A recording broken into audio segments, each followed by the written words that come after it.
a federal judge has temporarily blocked President Trump's executive order that aimed to expedite the deportation of alleged Venezuelan gang members by invoking the Alien Enemies Act of 1798.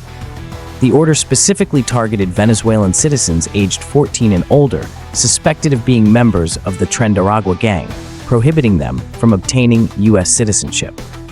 The American Civil Liberties Union, or ACLU, filed a lawsuit challenging the executive order, arguing that the Alien Enemies Act could be misused to deport any Venezuelan in the U.S., irrespective of their gang affiliation. U.S. District Judge James Boasberg in Washington, D.C., sided with the ACLU, issuing a temporary restraining order that halted the deportation of 5 Venezuelans already in U.S. custody. Despite the court's injunction, the Trump administration proceeded with the deportation of over 250 individuals to El Salvador, asserting that the judge's order did not apply to planes already in transit.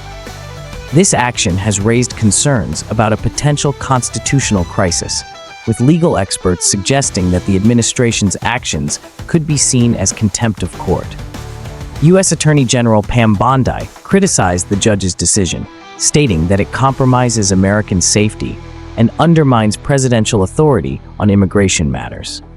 The Department of Justice has pledged to collaborate with the White House and the Department of Homeland Security to address what it describes as an invasion and to uphold national security measures.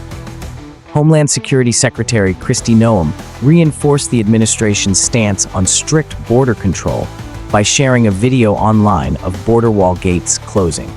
She emphasized that only individuals who respect U.S. laws and values are welcome in the country. The debate over the deportation policy has intensified, with critics arguing that the judge's ruling interferes with executive authority, while supporters claim it prevents the unjust targeting of Venezuelans based on broad suspicions rather than proven affiliations. The Supreme Court may ultimately have to decide on the scope of executive power regarding immigration enforcement as legal battles over the policy continue.